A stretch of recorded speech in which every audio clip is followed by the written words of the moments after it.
을 블레셋 사람들의 손에서 도로 찾았고 또 이스라엘과 아모리 사람 사이에 평화가 있었더라. 아멘. 두 번째 시간으로서 서울 서대문구 북가자동에 위치한 증가성결교회 원로 목사님이신 이정복 목사님이십니다. 오늘 본문 중심으로 에베에셀의 복이라는 제목으로 말씀을 선포하십니다. 할렐루야. 박수로 환영하며 하나님께 영광 올려드립니다. 할렐루야. 할렐루야. 박수 치려면 제대로 쳐요. 할렐루야. 감사합니다. 복 많이 받으세요. 기도합시다. 하나님, 오전에도 아브라함의 축복에 대한 말씀으로 함께 은혜를 나누고 축복의 줄을 잡았습니다. 오후 시간 에베네셀의 복을 잡게 하여 주시옵소서. 사모하는 자에게 넉넉히 부어주시고 사모하는 자에게 꾹꾹 눌러서 복으로 역사하여 주시옵소서. 말씀을 전하는 자나 듣는 자가 함께 은혜 받는 복된 시간 되게 하여 주실 줄 믿습니다. 예수님의 이름으로 축복하며 기도하옵나이다. 아멘. 할렐루야. 하나님의 사랑과 축복이 우리 모두에게 함께 하시기를 다시 한번 축복합니다. 본문의 내용은 좀 앞에서부터 읽으면 더 이해가 쉽겠습니다만, 옛날 이스라엘하고 블레셋하고 자주 싸웠습니다. 그런데 블레셋은 상당히 강한 나라가 되어서 이스라엘이 많이 공격당하고 참 여러 가지로 어려움을 많이 겪었습니다. 그런데 오늘 여기 본문의 내용을 보면은 이스라엘이 일대 승리를 거두게 되는 놀라운 역사가 일어납니다. 블레셋 사람들이 그냥 한순간에 왕창 무너지고 이스라엘은 일대 승리를 하여 하나님께 감사와 영광을 올리면서 한 제단을 쌓는데 에베네셀이라고는 제단을 만들었어요. 그 에베네셀이라는 뜻이 무슨 뜻이냐면 하나님께서 여기까지 도우셨다, 그런 뜻입니다. 에베네셀 무슨 뜻이라고? 하나님께서 여기까지 도우셨다. 이런 축복이 여러분들에게 함께 하시기를 축원합니다.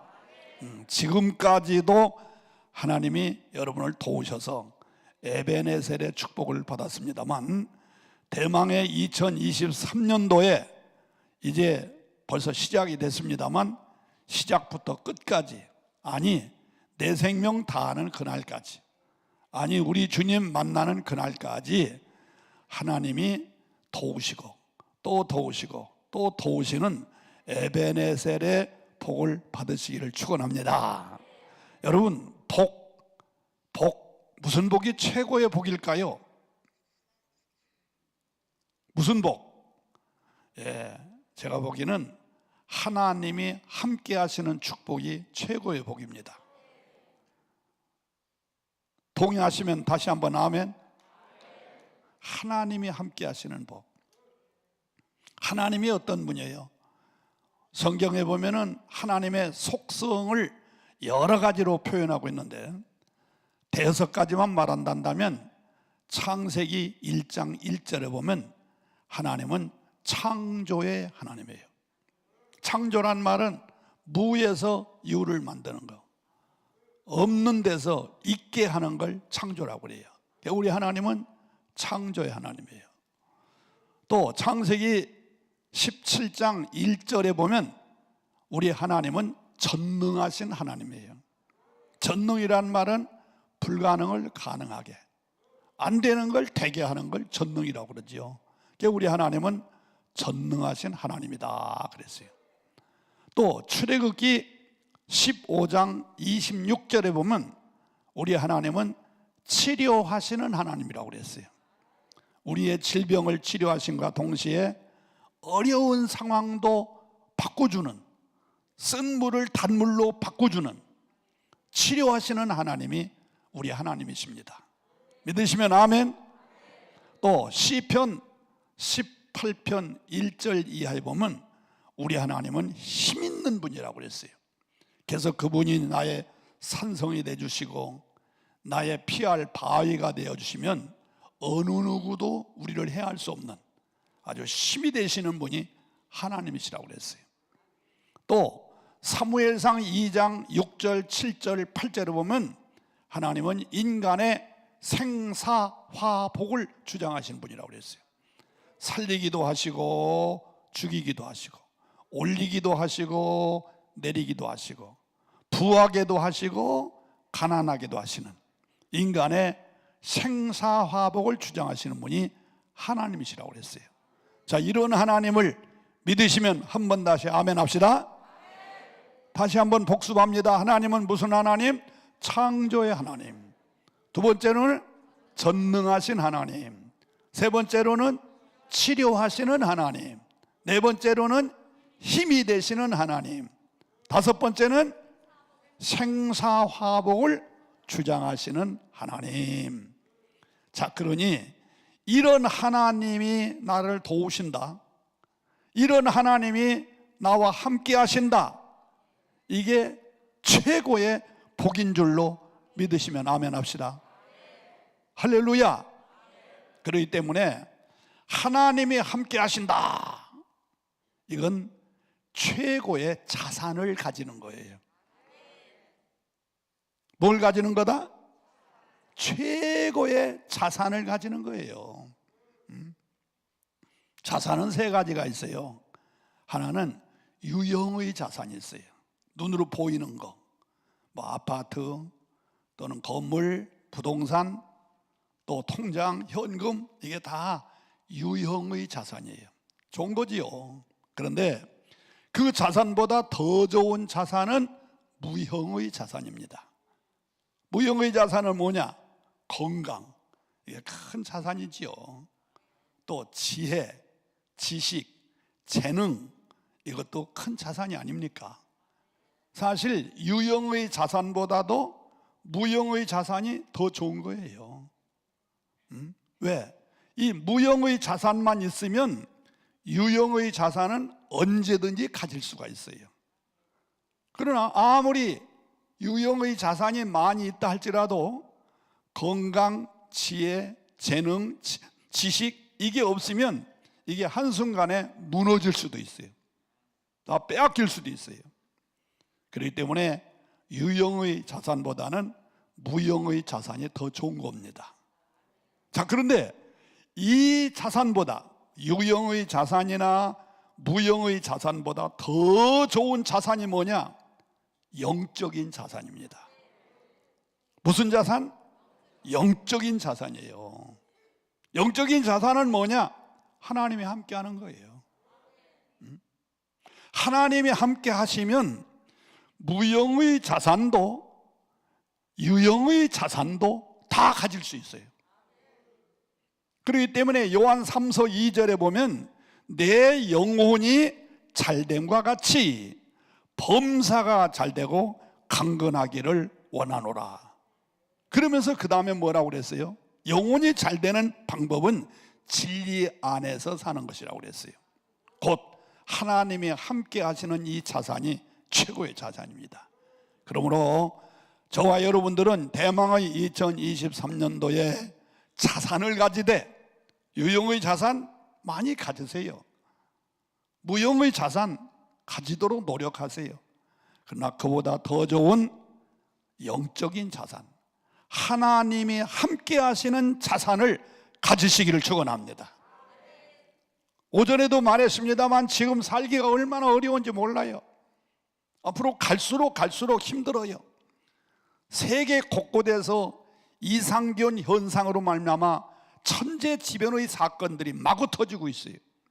요한계시록에서 말하는 말세의 징조가 많이 보여지고 있어요. 이러한 때에 하나님이 함께 하시는 축복이 최고의 축복인 줄로 믿으시고, 이 산상에 오신 여러분, 이 영적 자산, 하나님이 함께 하시는 자산을 가지시기를 축원합니다. 또 하나님이 함께 하신다, 이건 최고의 백을 가지는 거예요. 최고의 백을 가지는 거예요. 아까도 말씀드렸습니다만 창조의 하나님, 전능하신 하나님, 치료하신 하나님, 힘이 되시는 하나님, 생사복을 주장하신 하나님이 나와 함께한다.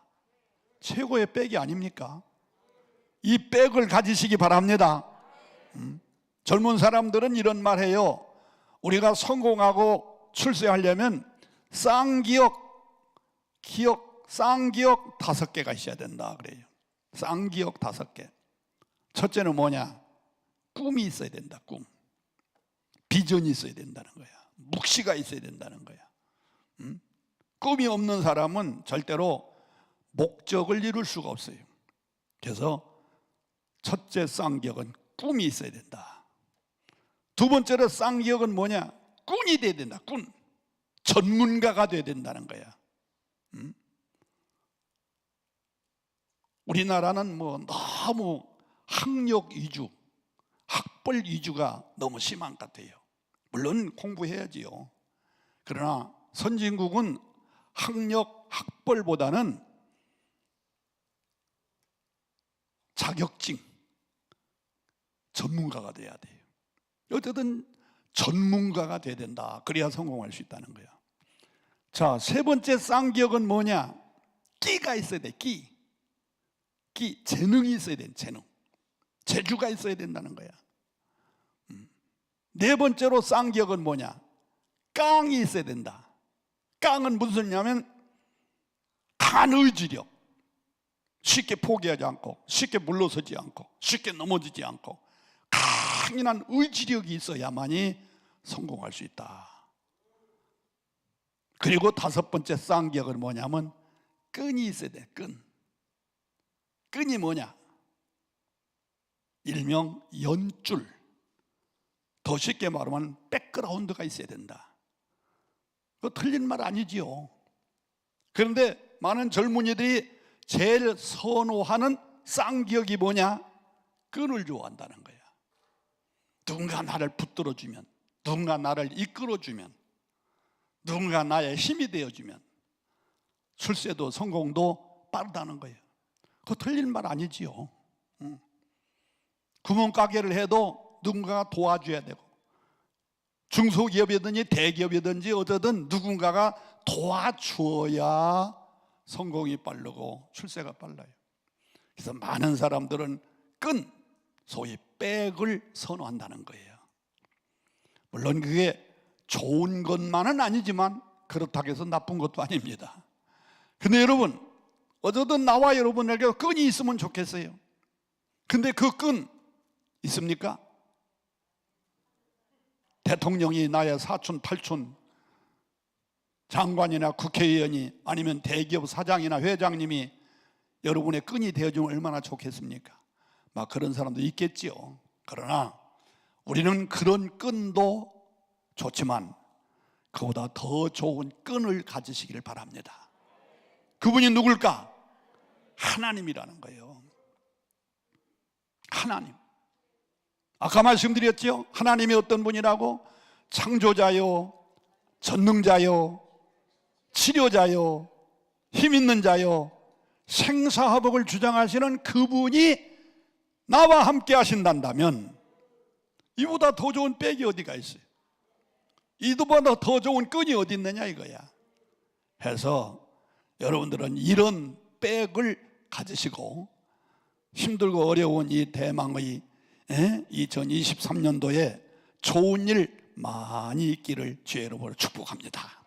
그래서 오늘 본문의 말씀 그대로 에베네셀, 하나님이 여기까지 도우셨다. 하나님이 우리와 함께 하신다. 하나님이 나의 길을 도우셔서 승리로운 삶을 살도록 인도해 주신다. 할렐루야. 이런 은혜가 있기를 주의 이름으로 축복합니다. 자, 이런 축복 받기를 원하시면 한 번 다시 크게 아멘 합시다. 자, 그러면 하나님은 누구에게 언제 에베네셀의 복을 주시느냐 이거예요. 오늘 우리는 이 본문 속에서 크게 네 가지를 배울 수가 있어요. 하나님은 언제 누구에게 에베네셀의 복을 주셨을까? 자, 첫째로 거기 본문 5절로부터 7절까지 있는 말씀을 보면은요, 모일 때에 하나님이 함께 하십니다. 미스바에 사무엘 선지가 말했어요. 미스바로 모여라 했을 때 수많은 백성들이 미스바에 모였을 때에 하나님이 함께 하셨어요. 이 모인다고 하는 것은 두 가지 의미가 있어요. 하나는 합심을 의미하는 것이고, 또 중요한 것은 예배를 의미하는 겁니다. 이 사람들이 왜 모였습니까? 지금 모여서 뭐 합니까? 모여서 예배 드렸어요. 그렇기 때문에 오늘 여러분들도 하나님이 함께 하시는 에베네셀의 축복을 받으려면 모이는 일에 힘쓰시기를 주의 이름으로 축복합니다. 내가 오전에도 말씀드렸습니다만, 아브라함이 하나님의 축복을 받은 이유는 제단 쌓는 일을 잘했다고 그랬어요. 똑같은 얘기예요. 모일 때 하나님이 함께 하세요. 숯불은요, 아무리 뜨거운 불덩어리라도 흩어놓으면 불이 꺼집니다. 그러나 약한 불이라도, 꺼질락말락 하는 약한 불이라도 모아놓으면 불이 활활 타오르듯이, 오늘 우리의 신앙생활도 모일 때에, 예배 모일 때에 하나님이 함께 하세요. 내가 오전에 말씀드렸지요. 예배는 세 가지 의미가 있다. 첫째는 구원받은 성도가 하나님께 감사드리는 표현이고, 두 번째는 구원받은 성도가 하나님 앞에서 경건훈련 받는 시간이고, 세 번째로는 축복의 지름길이라고 그랬어요. 지름길. 그래서 우리는 예배, 모임을 잘 가져야 돼요. 지금 우리 한국교회에 심각한 문제가 뭡니까? 2, 3년 전에 있었던 코로나로 말미암아서 지금 많은 교회들이 모임이 약해졌다는 거예요. 아마 여러분 교회도 실감할 겁니다. 지금 많이 회복되기는 했지만 아직도 비대면 예배를 드리는지 뭐는지 모르겠습니다만 모이지 않는 신자들이 굉장히 많습니다. 여러분, 예배는 비대면 예배 안 됩니다. 예배는 네 가지 뜻이 있어요. 이거 잘 배우세요. 네 가지 뜻. 첫째는 뭐냐? 예배는 뭐냐? 만남입니다. 만남. 하나님을 만나는 거예요. 주님을 만나는 것이 예배입니다. 두 번째로는 드림입니다. 하나님께 드리는 거예요. 나의 기도를, 나의 찬송을, 나의 헌금을, 나의 정성을 하나님께 드리는 것이 예배입니다. 세 번째는 받음입니다. 받음. 하나님께로도 받는 거예요. 말씀을 받고 은혜를 받고 응답을 받고 축복을 받고 받는 겁니다. 그리고 네 번째로는 나눔입니다. 나눔. 성도와 성도끼리 나누는 거예요. 사랑을 나누고 교제를 나누고 서로 중복 기도를 나누고 나눔이에요. 그렇기 때문에 예배는 이 네 가지 뜻이 있어요. 복습해 볼까요? 첫째는 뭐다? 만남. 두 번째는 뭐다? 드림. 세 번째로는 받음. 네 번째로는 나눔. 자, 그러면 보세요. 만남, 드림, 받음, 나눔이 비대면으로 가능합니까, 여러분? 비대면으로 가능하겠어요? 안방에 앉아서 테이블에 앉아가지고서 TV나 보고 앉아서 그러고서 예배 드린다. 그게 되겠어요? 안 됩니다. 반드시 예배는 대면이 돼야 돼요. 대면이 되어야만 만남과 드림과 받음과 나눔이 가능한 거지, 그렇지 않으면 불가능해요. 그러므로 오늘 나와 여러분들은 하나님 앞에 자주 모여야 돼요. 자주 모여야. 그래야 은혜 받고, 그래야 하나님께 사랑받습니다. 부모 자식 간에도 마찬가지예요. 자주 만났을 때에 가까워지고 함께하는 거지 멀어지면 소용없어요. 저도 아들, 딸 3남매를 키우고 있습니다만서도 저는 참 큰아들을 사랑하지요. 누구는 뭐 마찬가지지요. 그런데 큰아들은 미국에 살아요. 매주마다 나한테 전화해요. 아버님 별일 없으세요? 건강 별일 없으시죠? 날씨 추운데 어떠세요? 매주마다 전화해요. 정확하게. 화요일 아니면 수요일 날 시간이 비슷하게. 자, 비록 얼굴은 보지는 못하지만 전화를 통해서라도 자주 대화하고 만나니까 그래도 가까워져요. 그런데 솔직히 말해서 그 아들 들으면 기분 나쁘겠지만 둘째 아들만큼 내가 사랑을 적게 해요. 왜? 우리 둘째 아들은 내 가까이 살아요.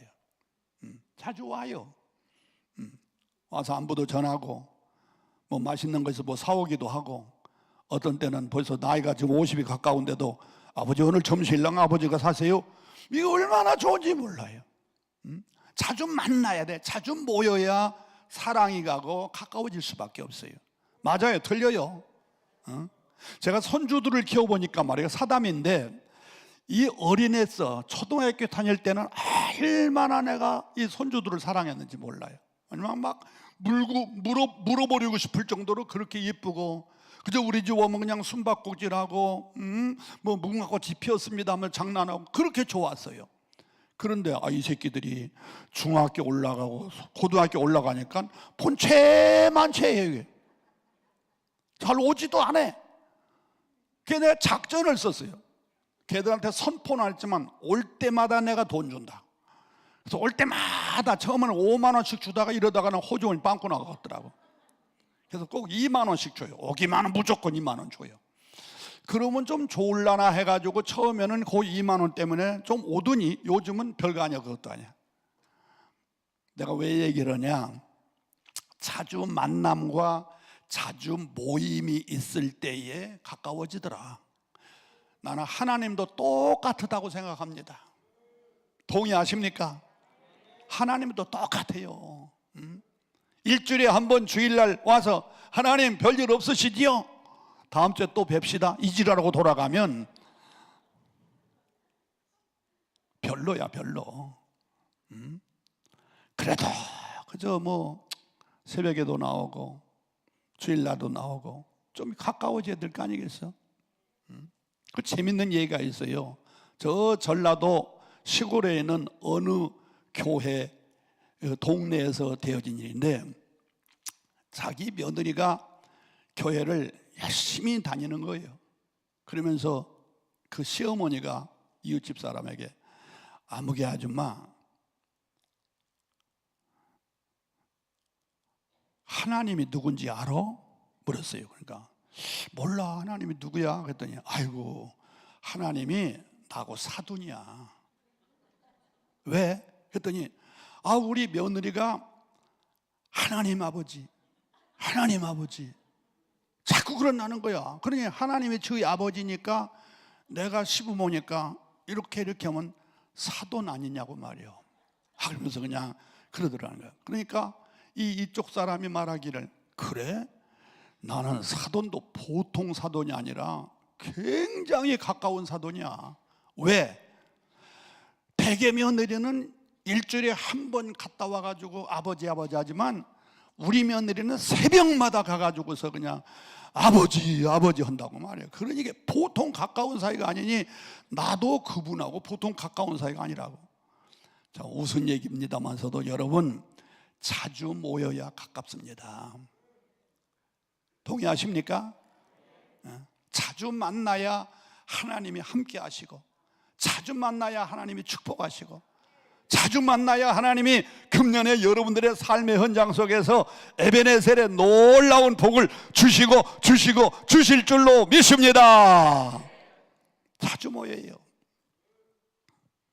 히브리서 10장 25절에 보면 마지막 때의 징조 가운데 하나가 있지요. 그게 뭐지요? 말세에는 모이기를 패하는 자들이 많아질 것이다. 그러면서 그 날이 가까움을 볼수록, 마지막 날이 가까움을 볼수록 너희들은 그런 놈들을 본받지 말고 더욱 모이기를 힘써라, 이렇게 말씀했어요. 그 말씀 그대로 아닙니까? 지금 한국교회 신자들이 자꾸 안 모여요. 안 모이는 신자 보고 일명 가나안 교인이라. 가나안 교인. 가나안, 거꾸로 말하면 아시죠? 안 나가 교인. 예수 믿기는 믿는다 이거야. 나도 교인은 교인인데 안 나간다는 거예요. 물론 여러 가지 이유가 있습니다. 쓸데없는 소리 말아요. 우리는 자꾸 모일 때에 숯불은 모이면 뜨거워지듯이, 모일 때 하나님과 나와의 뜨거운 관계가 이루어진과 동시에 모여서 하나님 앞에 기도하고, 모여서 하나님 앞에 예배하고, 모여서 하나님 앞에 찬양할 때 하나님이 여러분들을 구체적으로 도와주시고 인도해 주시고 역사해 주실 줄로 믿습니다. 모일 때 역사가 일어났어요. 두 번째는 언제입니까? 6절에 보니까 이런 말씀이 있어요. 그들이 미스바에 모여 물을 길어 여호와 앞에 붓고 그날 종일 금식하고 거기에 이르러 우리가 여호와께 범죄하였나이다. 우리가 여호와께 범죄하였나이다. 무슨 뜻입니까? 회개할 때 에베네셀의 복을 주신다는 거예요. 범죄할 때, 참 회개할 때 우리가 범죄하였나이다. 철저히 회개할 때 하나님이 함께 하십니다. 아멘 하시 바랍니다. 여러분들이 이곳에 와서 열심히 기도하는 거 참 잘 아시는 일입니다. 그런데 그보다 더 중요한 것은 철저히 회개하고 돌아가세요. 그래야 하나님이 함께 하십니다.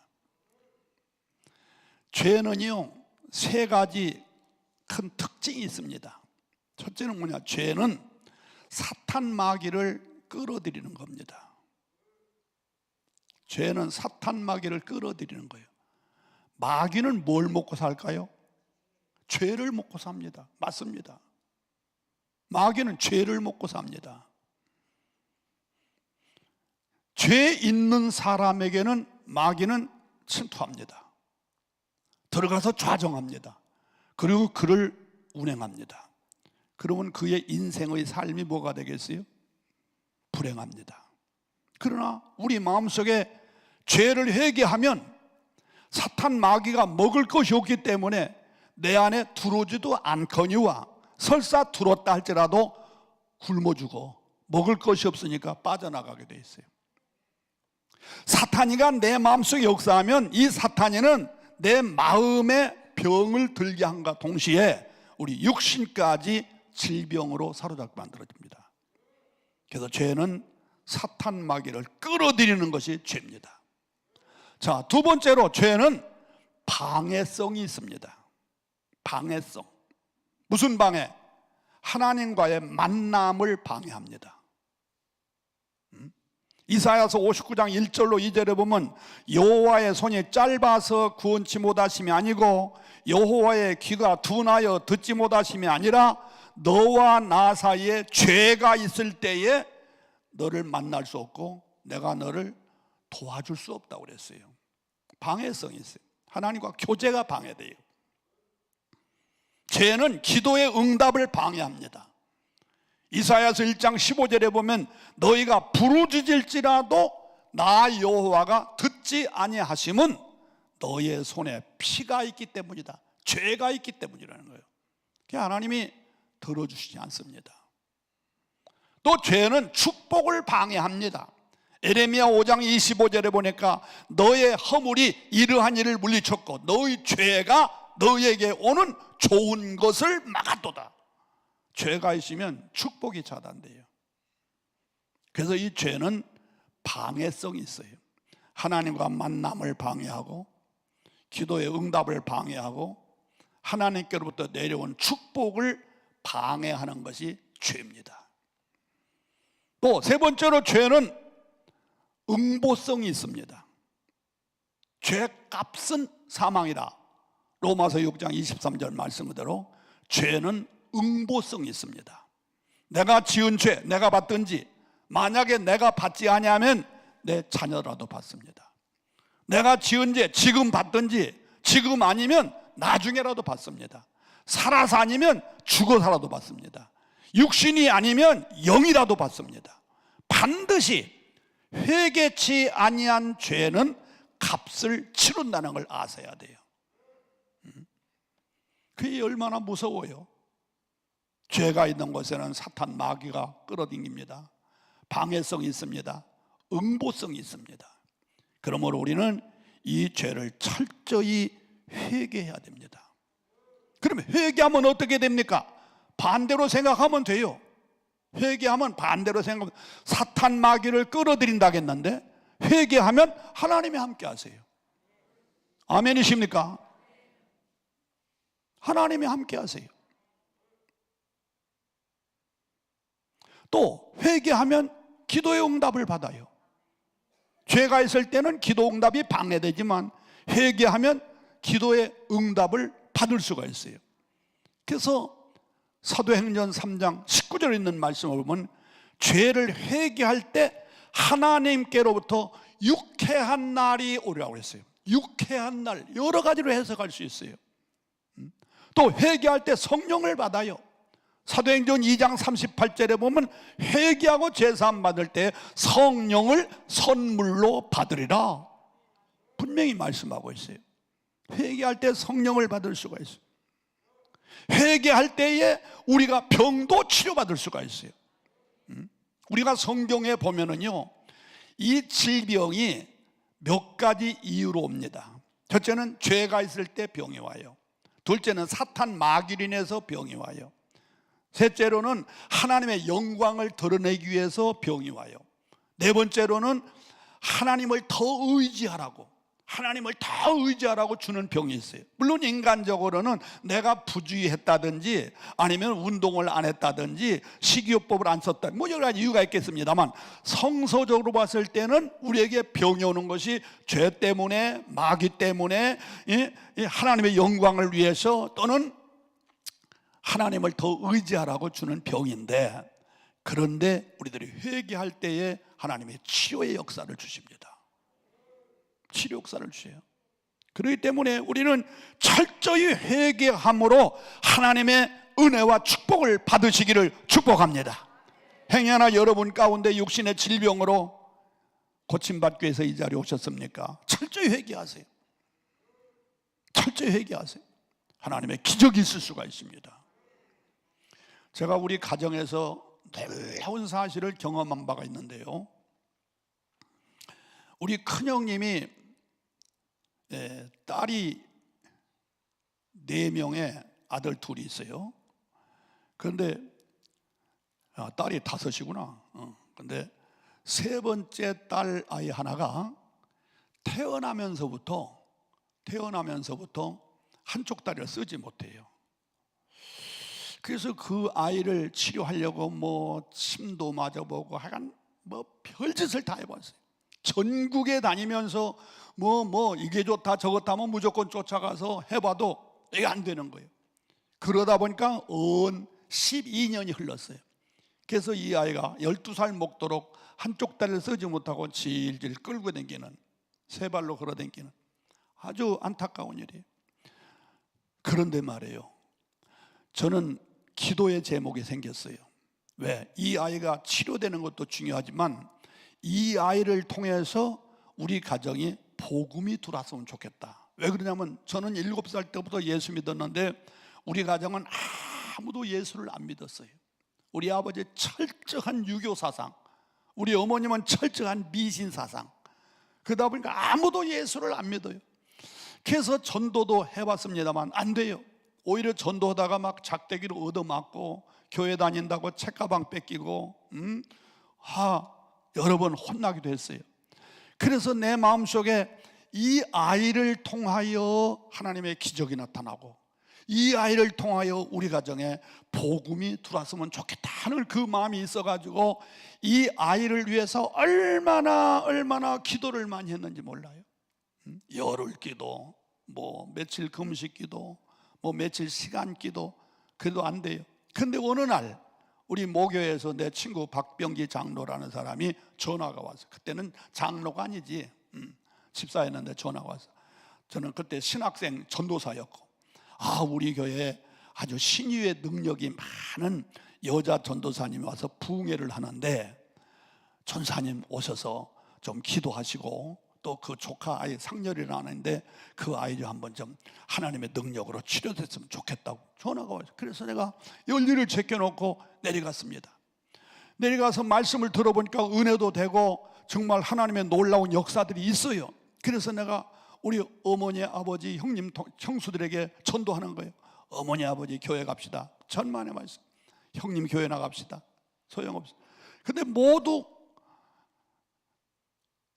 아버님도 어머님도 형님도 공통어가 있어요. 야, 그렇게 좋은 예수면 너 형수 좀 예수 믿게 해봐라. 너 형수 좀 예수 믿었으면 좋겠다. 왜? 우리 형수가 O형인데 성질이 아주 확실하고 아싸라다거나 그래요. 그런데 성질이 지랄 같아요. 그래가 한번 성질 났다 하면 뭐 보이는 게 없어요. 부모님들한테도 꽤 잘하다가서도 조금만 틀어지면요, 막 한마디 해 제끼고 밥상 들고 가다가 밥상 집어내서 버리고 뭐 이런 정도로 성질이 좀 그래요. 그래서 우리 형님이 그 형수의 성격을 좀 고쳐보려고 별짓을 다 해요. 달래도 보고, 때로는 막 때려도 보고, 시집 올 때 해온 막 귀에짝도 다 때려 부셔버리고, 막 옷까지도 밖에다 집어내서 가지고 불을 태워, 별짓 다 하더라고. 내가 보니까 이거 말을 안 들으니까. 그래서 내가 생각해도 우리 형수만 예수 믿으면 우리 가정이 문이 열릴 것 같아요. 그래서 내가 형수한테 들어붙었어요. 형수님 교회 나가십시다. 아이, 안 나간다고. 그래서 그 형수를 교회 나가게 하려고요, 부엌에 나가서 막 찬장도 청소해주고, 또 막 부엌 살림도 내가 해주고, 시골에 살았기 때문에 나무 같은 것도 막 데려다 주고, 물찌개 지고서 물두멍, 그 물통에다 물을 채워주고, 막 별짓을 다 했어요. 하도 그러니까 이분이 귀찮아서 그런지 아니면 감동받아서 그런지 그럼 교회 한번 가겠다고. 그래서 이분을 모시고 목요일 날 저녁에 교회를 데려갔어요. 그때 1월 달에 부흥회를 썼는데, 그래서 내가 옛날에는 이게 시골 교회는 남자석 여자석 따로 이렇게 갈라서서 앉았지 않습니까? 그래서 이제 여자석에 앉히고서 우리 교회 김옥순 집사님이라고 아주 기도도 많이 하고 성미도 잘 바치는 그분 옆에다 앉혀놓고서 우리 형수님 말씀 잘 듣고 은혜 받게 해달라고 도와주라고. 그리고 나는 남자석에 앉아서 기도하는 거예요. 하나님, 오늘 밤에 모든 사람이 다 은혜 받기를 원하지만 우리 형수가 말씀을 듣고 깨지고 뒤집어지고 회개하고 저 사람만 뒤집어지면 우리 가정에 복음이 들어옵니다면서 얼마나 열심히 기도했겠어요. 기도하면 말씀 듣고 기도하면 말씀 듣고. 이러는데 그 부흥 강사 여자 전사님이 막 말씀을 증거하는데 말이에요. 자녀가 잘못되는 것은 부모의 죄값이라. 이런 얘기. 자녀가 잘못되는 건 부모의 죄값이야. 부모가 회개해야 자녀가 바로 될 수 있어. 뭐 이런 설교를 하니까 그 말이 맞은 말이지요. 근데 나는 아차, 다 틀렸다. 형수 보고 가자고 해가지고 앉혀놨더니 쉽게 말하면 너희 새끼 병신된 건 네 죄값이다 이거 아닙니까? 그러니 그 형수가 그걸 잘 받아들이겠어요? 그래서 눈치를 싹 봤더니 별 반응이 없어요. 그 예배 다 끝나고 나서 가잔 말도 안 하고 혼자 집으로 가버렸어요. 그런데 그 다음날 낮 공부 시간에 난 지금도 생생하게 기억해요. 그분이 빌레몬서를 중심으로 해서 성경 공부를 시켰어요. 그래서 내가 형수 보고 그랬어요. 형수님, 저녁에도 좋지만 어때요? 어젯밤에 어때요? 그러니까 그냥 들을만 합디다 이런단 말이에요. 그래, 낮에는 더 좋아요.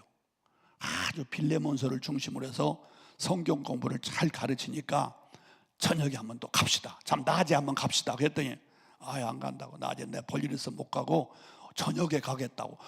이렇게 말 들으니까요, 여러분 제가 어떻게 생각하겠어요? 야, 이상하다. 어젯밤에 그 말씀에 이분이 은혜를 받았나? 아니면 그 성질에 사람 병신 만들어도 이만저만 날 데려다가 그게 뭐냐고 말해. 이럴 양반인데 낮에는 못 가고 저녁에 가겠다. 아무 소리 않고서 됐다고. 그러고서 제가 저만 교회 가서 은혜 받고 내려왔는데 보세요, 여기에 클라이막스가 있어요. 집에 와보니까 우리 형수가요, 아버지 앞에 술상을 받아놓고 술상을 따라드리면서 눈물 콧물 흘리면서 회개하는 거예요. 인연이 잘못해가지고 지금까지 아버님 마음에 상처를 줬다고, 내가 잘못했다고, 내가 용서해달라고. 여러분, 이게 얘기니까 그렇지요, 그때 당시에 내 심령이, 내 마음이요, 천국이 좋으면 이렇게 좋을까 할 정도였어요. 얼마나 마음의 기쁨과 평강이 오는지 말이에요. 그래서 나도 모르게 보니까 내가 교회에 와서 하나님 앞에 찬송 부르고 있어요. 그 형수, 우리 형님이 당신 아버지한테 잘못했다고 용서 빌어 회개 아무리 해도 듣지 않고, 매를 때리고 살림을 때려 부셔도 절대로 듣지 않는 사람이 말씀의 방맹이, 성령의 방맹에 얻어 터지니까 부모님 앞에 회개하는 거예요. 할렐루야. 아무 소리 않고서 제가 그날 저녁에 또 같이 모시고 왔어요. 그러더니 말씀 집회를 잘 끝나고 난 다음에 그 부흥 강사 그래요. 내가 말씀 다 마치고 난 다음에 금요일 날이지, 금요일 날. 옛날에는 부흥회를 토요일 새벽까지 했습니다. 그렇죠? 그 이제 말씀 마치고 내가 집에 가서 좀 쉬었다가 밤 2시나 3시쯤 나올 터인데 특별히 나와서 안숙기도 하는데 환자들을 위해서 집중적으로 기도하겠다고. 옛날엔 그랬어요, 안 그랬어요? 옛날엔 금요일 날 저녁 부흥회 때 마지막 날에는 밤새면서 처리하면서 기도 많이 했습니다. 옛날에는. 요즘은 뭐 그런 게 없습니다만서도. 그래서 내가 형수고 그랬어요. 형수님, 저 상렬이 데리고 나가서 우리 한번 기도하자고 말이에요. 아, 그러자고. 그래서 그 아이를 데려왔어요. 보니까 3시쯤 되니까 부흥 강사가 나왔어요. 나와서 쭉 앉혀놓고 기도하는 거예요. 기도회가 하는 거지. 그 당시 기억으로 한 5, 60명 앉아서 기도를 하고 있었어요. 한 사람 한 사람 데려다가서 이 아이는 어디가 아프냐고, 아프면 내 손을 얹고 기도해 주시고. 돌아가다 드디어 우리 조카 차례가 왔어요. 이 조카를 위해서 어디가 아프냐고 내가 얘기했어요. 태어나면서부터 한쪽 다리를 쓰지 못하고 지금 12살 먹었는데 지금까지 이렇게 장애인으로 불구자로 살고 있다고. 그러냐고. 하나님 앞에 간절히 기도하더라고. 하나님께서 이 아이를 통해서 기적을 보여달라고 간절히 기도하면서 예수의 이름으로 명하노니 일어나 가라라 명령을 해요. 그냥 내 마음속에 그냥 금방 일어날 것 같은데 아무 변동이 없어요. 또 그 아이를 데려오라고 다시 붙들고 간절히 기도하면서 예수의 이름으로 명하노니 일어나 가라라 명령. 그래도 소용없어요. 근데 세 번째, 이분도 내 마음속에 금방 일어날 것 같은 그런 느낌, 그 믿음, 감동이 있는데 안 되는 거예요. 근데 이 강사에게도 아마 그런 감동이 왔는지 다른 사람은 한 번 기도해주고 그만이었는데 이 아이를 붙들고 세 번째 다시 간절히 기도하면서 예수의 이름으로 명하노니 일어나 가라고 명령할 때 여러분 체험이 있습니까? 그때에 지금 1월 달입니다. 갑자기 교회 안에 백합화 꽃 냄새가 팍 들어온 거예요. 혹시 동의하실 분 있습니까? 백합화 꽃 냄새가 요즘은요 뭐 좋은 시대가 돼가지고 1년 12달 백합화 꽃 다 있습니다. 그런데 시골에서 1월 달에 무슨 백합화 꽃이 어디 있어요? 근데 어디선지 모르게 백합화 꽃 냄새가 쫙 교회 안에 들어온 거예요. 그래서 이게 뭐야? 이거 뭐야? 근데 그 강사님이 그래요. 지금 성령이 강하게 역사하니까 같이 뜨겁게 기도하라고. 그 순간 어땠을까요? 5, 60명의 성도들이 막 몸부림을 치면서 기도하는 거예요. 막 성령이 역사한다고 그러니까 몸부림 치면서 기도하더니 나중에 그 아이를 붙들고 예수의 이름으로 명하노니 일어나 걸어라 하니까 벌떡 일어나가지고 이 아이가 걷기를 시작하는 거예요. 할렐루야.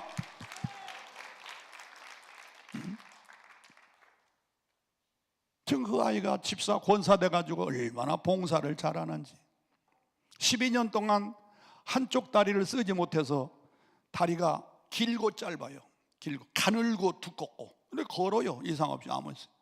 그 병원에서 치료받아가지고 긴 다리를 좀 자르면 좋을 수 있으니까. 그러라 해도 요즘 의학이 참 발달 많이 됐습니다. 그래서 긴 다리를 좀 잘라가지고 지금 그런데 약간 지금도 쩔룩쩔룩하지 합니다만서도 아무 이상 없이 시집가서 아들 딸 낳고 그 남편도 신앙생활 잘하고 얼마나 하나님의 은혜를 감사하며 간증하는지 몰라요.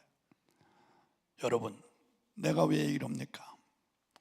어머니의 죄가 자녀에게 영향이 있는 걸 난 깨달았어요.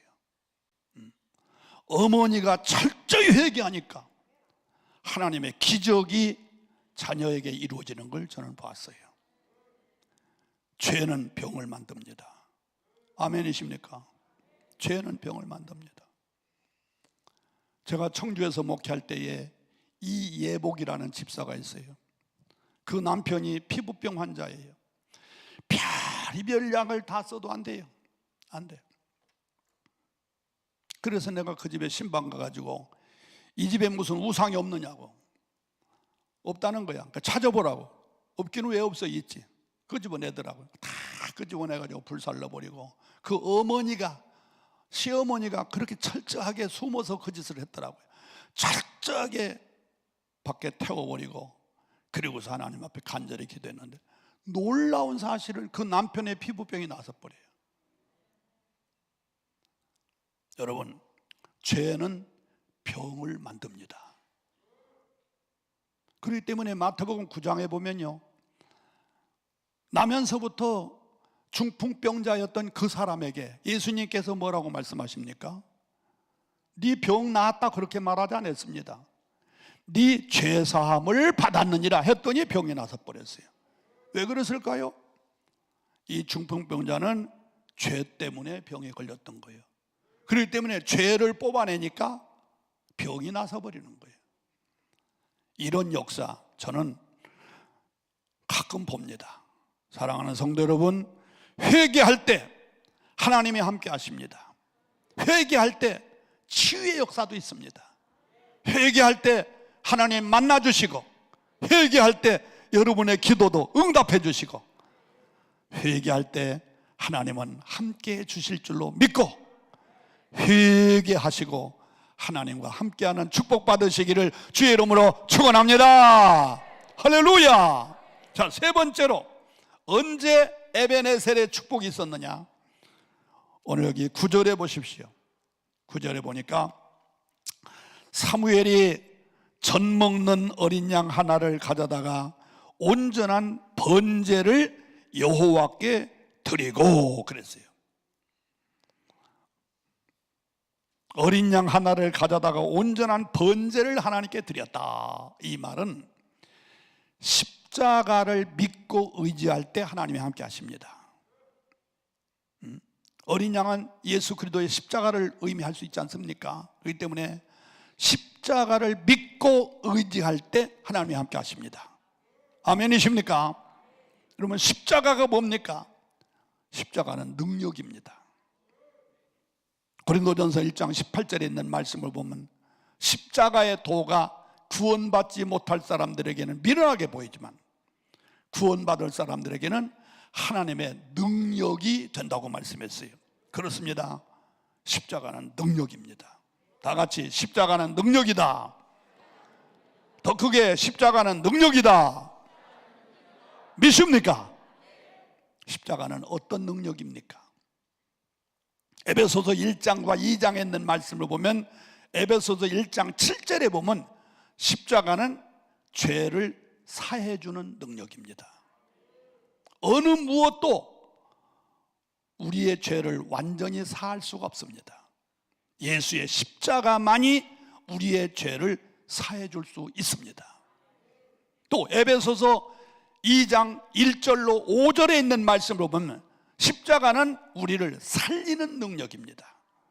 죄와 허물로 죽었던 우리를 살리는 능력은 예수의 십자가밖에 없습니다. 또 세 번째로 에베소서 2장 13절에 보면 십자가는 하나님과 가까이 하는 능력입니다. 멀리 있던 우리를 하나님과 가까워지게 해주는 능력이 십자가밖에 없습니다. 네 번째로 십자가는 하나님과 나를 화목시켜주는 능력입니다. 화목시켜줘요. 에베소서 2장 16절 13절로부터 16절 17절까지 보면은 전에는 멀리 있던 너희들, 전에는 원수되었던 너희를 하나님과 화목시켜주는 것은 예수의 십자가밖에 없다고 그랬어요. 또 에베소서 2장 18절과 19절에 있는 말씀을 보면 십자가는 하나님 앞에 담대히 나와서 하나님의 권속의 자격을 가지게 하는 것이 십자가입니다. 전에는 너희들이 멀리 있었으나 이제는 하나님과 가까워지고 하나님과 화목해지고, 그러므로 이제부터는 너희가 외인도 아니요 손도 아니요 성도들과 동일한 시민이요 하나님의 권속이 되게 하는, 하나님의 자녀가 되게 하는, 하나님의 백성이 되게 하는, 하나님의 맏아들이 되게 하는 것이 예수의 십자가밖에 없는 줄로 믿으시기 바랍니다. 다른 어떤 종교로도, 어떤 성인 군자를 통해서도 안 됩니다. 오직 예수의 십자가만이 우리를 그렇게 만들어주는 능력인 줄로 믿으시고, 이 십자가를 항상 의지하고 항상 믿으시기를 예수의 이름으로 축원합니다. 요한일서 5장 4절로 5절에 있는 말씀을 보면 십자가는 승리의 상징입니다. 십자가는 승리입니다. 예수님은 십자가에서 죽으셨습니다. 그러나 부활하심으로 말미암아서 완전 승리하신 것 마냥 예수의 십자가를 믿고 의지하는 사람은 모든 영적 싸움에서 승리할 줄로 믿으시기 바랍니다. 여러분, 우리는 싸우는 사람이에요. 싸우는 사람. 디모데후서 2장 1절 이하를 보면은 바울 사도는 우리 성도를 세 사람으로 상징을 했어요. 하나는 군인으로 상징하고, 또 하나는 운동선수로 상징하고, 또 하나는 농부로 상징했어요. 농부. 그런데 이 세 직업을 가진 사람은 싸우는 사람이요, 그 싸움에서 이겨야만이 영광을 받는 사람입니다. 군인은 적과 싸워서 이길 때 영광을 받고, 운동선수는 상대편과 싸워서 이겨야 영광을 받고, 농부는 자연과 싸워서 이겨야 영광을 받습니다.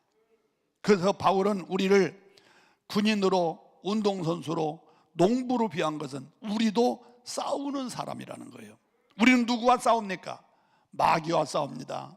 육에 속한 자아와 싸웁니다. 죄악 세상과 싸웁니다.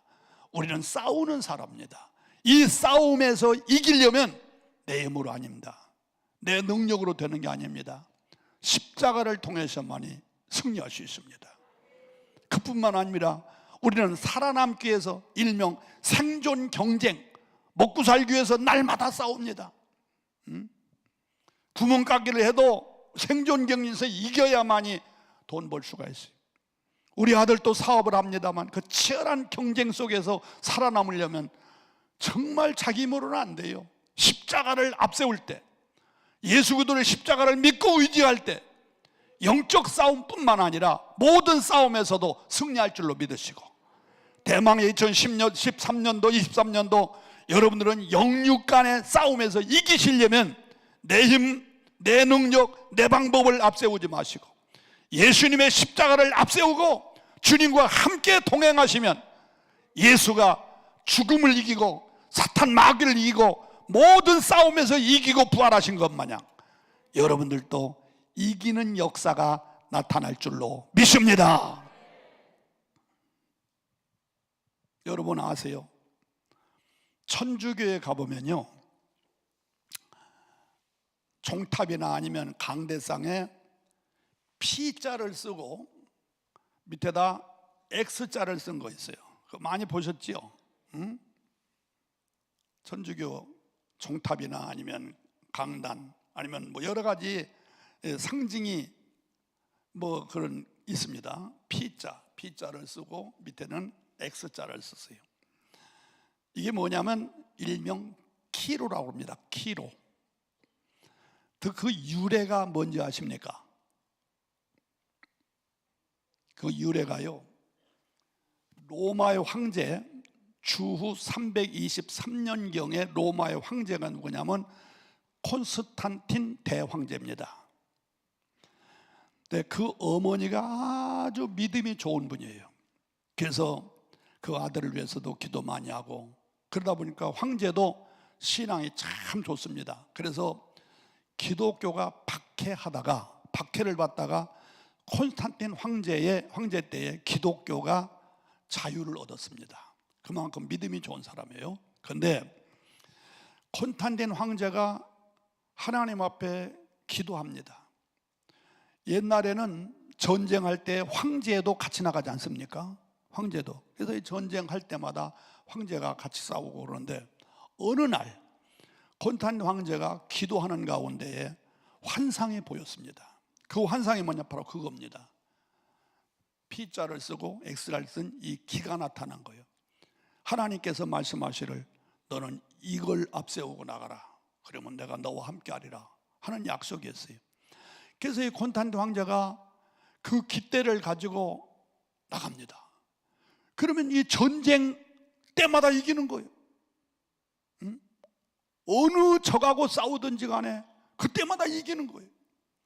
그래서 그걸 가리켜 일명 키루라고 하는데 그 뜻이 뭐냐? 바로 승리의 깃발 또는 예수의 십자가의 깃발이라고 하는 겁니다. 그게 바로 여러분, 이런 깃발이 여러분의 손에 쥐어주시기를 바랍니다. 대망의 2023년도 영적 싸움, 생존 경쟁의 싸움, 사탄 마귀와 싸움 어렵습니다. 나 혼자 절대로 못 이깁니다. 아무리 내가 오랫동안 신앙생활했다는 경력이 있다 할지라도 그거 가지고 안 됩니다. 오직 성령이 여러분과 함께 하시고 십자가가 여러분과 함께 하실 때에 반드시 여러분은 승리하게 될 줄로 믿습니다. 아멘 하세요. 이기시기 바라요. 영육 간의 싸움에서 꼭 이기세요. 마지막으로 언제 에베네셀의 축복이 있느냐? 거기 9절 끝에 보니까 이런 말씀이 있습니다. 이스라엘을 위하여 여호와께 부르짖음에 여호와께서 응답하셨다 그랬어요. 여호와께 부르짖음에 여호와께서 응답하셨다. 다시 말하면 부르짖는 기도가 있을 때 에베네셀의 축복이 있습니다. 부르짖는 기도가 있을 때 에베네셀의 축복이 있어요. 할렐루야. 기도는 여러 가지 의미가 있습니다. 기도는 자아 발견의 비결입니다. 기도를 통해서 나 스스로를 발견해 보는 거예요. 나의 현상, 나의 현주소, 나의 신앙의 형편, 나를 발견할 수 있는 것이 기도입니다. 두 번째로 기도는 뭐냐? 영역을 얻는 비결이 기도입니다. 영적 권세를 얻는 비결이 기도입니다. 더 쉽게 말하면 성령 충만 받는 비결이 기도입니다. 그런데 그 기도는 어떻게 해야 되느냐? 부르짖는 기도가 있어야 됩니다. 부르짖는 기도가 있어야 돼요. 잘 들으세요. 기도도 두 가지 양상이 있습니다. 하나는 대화의 기도가 있고요, 또 하나는 간구의 기도가 있습니다. 무슨 기도? 대화의 기도는 일상생활에 기도하는 것이 대화의 기도입니다. 일상생활의 기도. 예를 들면 아침에 출근하며 하나님 오늘 한날의 생활도 별일 없이 잘 지내게 하시고, 또 우리 자녀들 학교 생활 잘하고, 뭐 우리 남편 직장 잘 가고, 대화, 일상생활이에요. 이런 기도는 조용히 대화하면 돼요. 부르짖을 필요 없어요. 하나님 오늘 한날의 생활도 주님께 맡깁니다. 하나님 우리 자녀들 학교 생활 잘하게 해주세요. 하나님 우리 남편 사업 잘 되길. 이 대화의 기도. 그런데 간구의 기도는 언제 하느냐? 간구의 기도 두 가지입니다. 첫째는 성령의 능력을 받는 기도는 간구의 기도가 되어야 됩니다. 여러분, 오순절 마가의 다락방에 성령이 충만하게 임했는데 어떤 기도할 때에 성령이 충만하게 임했습니까? 간구의 기도입니다. 사도행전 1장 14절에 보면요, 전혀 기도에 힘썼다. 요즘 말에는 오로지라는 표를 썼어요. 오로지 기도에 힘썼다. 옛날 성경에는 전혀 기도에 힘썼다.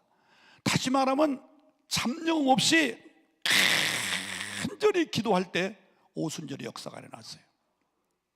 또 사도행전 4장 31절에 보면 빌기를 다함에 모인 곳이 진동하더니 성령이 충만하여.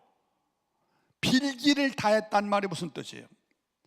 있는 힘 없는 힘을 총동원하여 간절히 부르짖었다는 거예요. 그때에 모인 곳이 진동하여 막 성전터가 움직이고 그 안에 모인 사람들이 막 진동의 역사가 나타나고 그들이 막 방언이 터지고 역사가 일어났어요. 성령 충만 받는 기도는요, 간구의 기도가 있어야 됩니다. 저는 1970년, 71년도에 성령 충만 받았어요. 오살리 금식기도 내가 가지고 기도할 때 그 성령의 뜨거움을 저는 잊을 수가 없어요. 저는 생긴 것도 보면 새침하게 생겼습니다만 좀 차가운 사람이에요. 또 목회도 좀 깨끗하게 하는, 설교도 깨끗한 스타일로 하는 그런 사람이었어요. 교회 안 돼요. 안 돼. 내가 성령 충만 받아가지고 내가 불이 되니까 성도들이 불이 돼요. 내가 뜨거우니까 성도들이 뜨거워요. 내가 성령으로 충만하고 방언하고 은사가 터지니까 신자들이 뜨거운 역사가 나타나서 교회가 부흥되는데요, 매년마다 배가 돼요. 매년마다. 이거 정말 거짓말 아닙니다. 매년마다 배가 돼요. 1977년도에 교회를 지었습니다. 그 이전에 조그마한 교회였는데 뭐 차고 넘쳐서 이렇게 옮겨가지고 교회를 지었는데, 77년도에 교회를 지었는데 차고 넘쳐가지고 4년 만에 그 교회를 때려 부시고 81년도에 교회를 다시 지었어요. 이건 그렇게 쉬운 역사가 아니지 않습니까? 4년 만에 교회를 때려 부시고. 그런데 또 그냥 교회가 부흥되고 부흥돼가지고 10년 만에 91년도에 그 교회를 때려 부시고 다시 지었어요. 그렇게 부흥이 돼요. 그러고서 계속해서 교회가 부흥돼가지고 제가 은퇴하기 전에 11년도에 10년도에 제가 은퇴했는데, 은퇴할 때 교회를 새롭게 잘 지었습니다. 혹시 여러분 북가자동에서 오신 분 있습니까? 북가자동에 가보면 증가성계 대로변에 어마어마한 교회가 지금 세워졌습니다. 그 교회 내가 다 지어놓고 은퇴하고 나왔어요. 언제 부흥되느냐? 내가 부흥되니까 교회가 부흥돼요. 내가 뜨거우니까 교회가 뜨거워요. 교회 부흥은요 다른 거 없어요. 뭐 건물이 좋다, 시설이 좋다, 설교가 좋다, 물론 다 그것도 필요합니다만 제 경험으로는요, 교회 부흥은 그 교회는 뜨거운 교회야. 뜨거운 교회야. 이게 교회 부흥의 길을 열어주는 겁니다. 뜨거운 교회. 더 쉽게 말하면 교회 부흥은요, 그 교회가 주변 사람들한테 고발을 많이 당하는 교회가 부흥됩니다. 내 말 알아들어요 여러분? 조용한 교회는 절대로 고발 안 당합니다. 사람이 모이는지 안 모이는지 조용한 교회는 부흥 안 됩니다. 고발 안 당합니다. 그러나 모여서 찬송 부르고 기도하고 찬송 부르고 기도하고 그냥 부흥회하고 이러니까 주변 사람들이 못 견디는 거예요. 그게 고발해요. 그래서 많이 고발당했습니다. 경찰서도 끌려가고 구청에도 불려가고 와서 조사하고. 근데 그 사람들이 뭐라고 고발하냐면 왜 그렇게 울어 쌌느냐고 말이에요. 예수 믿으면 마음 편안한 건데 왜 그렇게 울어 쌌느냐고. 울기는 누가 울어요. 물론 울기도 우는 사람 있지만 근데 밖에서 들으면 우는 걸로 들린답니다. 나는 변명 안 했어요. 경찰서에 끌려가면 목사님 왜 교회가 울어요? 기쁨이 있어서 찬송 부르고 즐거워야죠. 그럼 내가 큰 소리 쳐요. 여보시오, 울 일이 없으면 얼마나 좋소. 울 일이 있으니까 우는 거 아니요. 뭐가 우웁니까? 예수 믿으면 마음 편하는 건데. 여보시오, 지금 남과 북이 같은 민족으로서 총을 겨누고 있으니 어서 빨리 남북이 통일되기 위해서 눈물 흘리며 기도해야 되지 않습니까? 지금 청소년들이 얼마나 범죄가 심합니까? 여보시오, 우리나라가 지금 자살률이 1등입니다 세계에서. 안 울 수가 있습니까? 그러니까 울지요. 할 말이 없어요.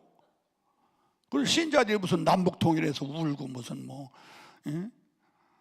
자살 때문에 우는 사람이 몇 사람이나 돼요. 그리고 그렇게 변명하는 거지. 할 말 없지요. 많이 고발당했어요. 근데 놀라운 것은 교회가 붕대요. 계속 붕대요. 사랑하는 성도 여러분, 지금 한국교회 코로나인지 뭐 때문에 기도 소리가 많이 죽었습니다. 금요 심야 기도회가 지금 아주 조용해졌다고 그래요. 간절히 기도할 때, 부르짖어 기도할 때, 저는 목회할 때 금요일마다 부흥해요. 금요일마다 막 수백 명이 모여도 그냥 전부 다니면서 막 안수기도하고 그냥 안수기도하면 팍팍 쓰러지고 방언이 터지고 막 역사가 일어나니까 안 모일 수가 없어. 안 모일 수가 없어요. 뭐 여기도 순복음교회만한 큰 교회는 아니지만 제가 목회할 때에 한 4-5천 명 정도 모였어요. 그런 교회에서 목회하다가 이제 은퇴했습니다만서도 사랑하는 성도 여러분, 성령의 뜨거운 은혜는 부르짖는 기도가 있어야 돼요. 성령 충만 받기를 원하시면 아멘 하십시다. 더 크게 아멘 하십시다. 부르짖어 기도해야 돼요. 성령의 상징은 불입니다. 불. 그 불 같은 성령을 받으려면 내 마음이 불이 돼야 됩니다. 얼음 덩어리에는 불이 붙지 않습니다. 불이 불을 붙게 만듭니다. 그렇듯이 내 마음이 뜨거워 내가 불이 될 때, 간절히 부르짖어 기도할 때 뜨거운 불이, 성령의 불이 내게 임한다는 사실을 믿으시고, 성령 받는 기도는 간절한 기도가 있어야 돼요. 미안합니다만 당신 묵상 기도만 하다 돌아가면 절대로 성령의, 절대로는 말하기 미안합니다. 그 말은 쓰면 안 되지. 묵상 기도하고 조용히 기도하다가는 성령의 불 체험하기 어렵습니다. 어려워요. 제 경험으로 보나 제가 부흥회를 다니면서 수많은 집회 현상에서 보면은요, 부르짖어 기도할 때 성령의 불이 임합니다. 부르짖어 기도할 때 혀가 틀어지고 방언이 터지고, 부르짖어 기도할 때 진동의 역사를 체험하고, 부르짖어 기도할 때 불같은 역사를 체험하게 돼요. 아멘 하시기 바랍니다. 설교 물론 잘해야지요. 그런데 하나님의 나라는 말에 있는 것이 아니라 능력이 있다고 그랬어요. 미안합니다만 요즘 목사님들 얼마나 설교 잘합니까? 참 설교 잘해요. 그런데 기적이 없어요. 역사가 없어요. 머리로 설교하면 안 됩니다.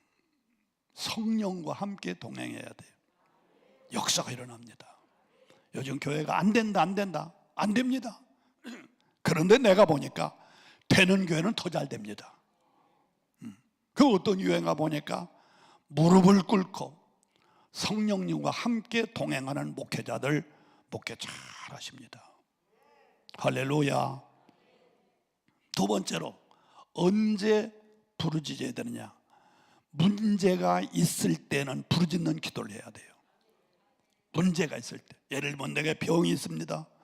사업에 실패했습니다. 가정에 문제가 생겼습니다. 문제가 생겼어요. 그럴 때는 대화의 기도 가지고 안 됩니다. 부르짖어 기도할 때 역사합니다. 할렐루야. 에레미야 33장 3절, 너는 내게 부르짖으라. 그리하면 내가 너에게 크고 놀라운 사실을, 비밀을 알려줄 것이다. 부르짖어야 돼요. 느헤미야 9장 27절에 보면 부르짖을 때 하늘에서 들으신다고 그랬어요. 부르짖을 때 긍휼을 바래주신다고 그랬어요. 부르짖을 때 구원자를 보내주신다고 그랬어요. 부르짖을 때 대적을 물리쳐 주신다고 그랬어요. 부르짖는 기도가 있어야 돼요. 오늘 여기 미스바에 모인 성도들도 간절히 부르짖어 기도할 때 하나님께서 천군 전사를 블레셋 군대에게 보내가지고 갑자기 뇌성 병력 우박이 쏟아지면서 블레셋 군인들이 한순간에 전멸을 당하는 놀라운 역사가 나타났던 거예요. 사랑하는 성도 여러분, 대망의 2023년도 여러분들의 앞길은 어둡습니다. 장애물이 많을 것입니다. 그러나 부르짖어 기도할 때 하나님은 여러분의 길을 열어주실 줄로 믿으시고, 열심히 기도하다가 능력 받으시고, 그리고 여러분들의 삶의 현장 속에 놀라운 역사가 있기를 주의 이름으로 축원합니다. 할렐루야. 성령의 능력, 성령을 가리, 성령 충만 받으면 3권을 받아. 3권. 첫째는 영권, 영적 권세를 받아요. 두 번째는 인권, 사람을 다스리는 권세를 받아요. 세 번째는 물권, 물질이 끌어와요. 성령 충만한 교회는 헌금이 풍성합니다. 풍성해요. 물권이 달아. 이것을 권으로 말하면 성령 충만 받은 영권이 있어요. 영적 권세가 있어요. 성령 충만만 인권, 사람을 다스리고 사람을 잘 치료할 수 있는 권세가 있어요. 그리고 성령 충만하면 물권, 물질을 다스릴 수 있는 권세가 와요. 할렐루야. 역사에 하나님이 쓰신 사람은 성령에 충만한 사람을 쓰셨습니다. 아이고, 그건 목사님들이나 상관이지요. 나는 상관없어가 아닙니다. 여러분들도 성령 충만 받으시면 여러분을 통해서 하나님의 놀라운 역사가 일어납니다. 저는 경험해 봤어요. 아까도 좀 말했습니다. 우리 식구는 아무도 예수를 안 믿었어요. 이 사람이 부족하지만 예수 잘 믿고 성령 안에서 신앙생활하고 목회했더니 우리 조카를 통해서 형수가 교회 나오고 나중에 조카들, 형님, 부모님 다 예수 믿었습니다. 그렇게 핍박했던 우리 형수 박순덕, 아주 성질이 지랄 같은 여자가 나중에 집사되고 권사돼가지고 구역장 노릇하고 얼마나 봉사하다가 하나님의 부르심 받아서 갔어요. 나 신학교 다닌다고 우리 형님이 막 몽둥이로 때려가지고 걸음을 걷지 못할 정도로 내가 매를 맞았던 그런 일이 있었는데, 그 형님이 자기 둘째 아들을 안양 신학대학에 넣어가지고서 전도사 만들더라고. 성령이 역사하니까 하나님이 역사하실까? 역사가 일어나요. 사랑하는 성도 여러분, 성령 받으시기 바랍니다. 성령과 더불어 동행하시기 바랍니다. 하나님이 여러분과 함께 하시는 에베네셀의 복을 받으시기를 예수 이름으로 축원합니다. 할렐루야. 우리 다 같이 두 손 높이 들고 불길 같은 주 성령 1절만 두 번 부른 다음에 기도합시다. 불길